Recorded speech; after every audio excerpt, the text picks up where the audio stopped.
शपथविधी लांबणीमुळे आरोप प्रत्यारोप होत असल्याचं पाहायला मिळत आहे। संजय राऊतांना संजय शिरसाट यांनी उत्तर दिलेलं आहे। दोघांमध्ये याच मुद्द्यावरून आता शब्दबाण सुटले आहे। शपथविधी लांबणीमुळे आरोप प्रत्यारोप झाल्याचं दिसतंय। प्रस्थापित मुख्यमंत्र्यांना डावलून नवीन लोक आणलेले आहेत।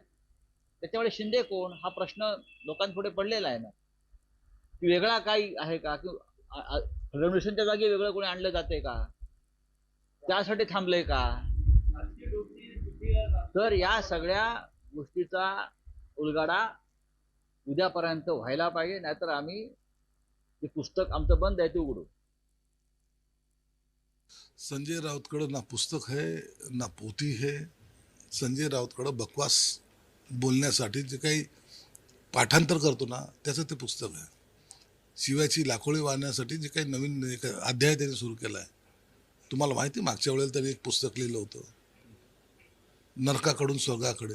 जेलमध्ये गेल्यानंतर म्हणतो तो नरकाकडून स्वर्गाकडे गेलो मी, म्हणजे बाहेर नरक होता आणि जेलमध्ये स्वर्ग होता, हा त्याचा अर्थ होतो।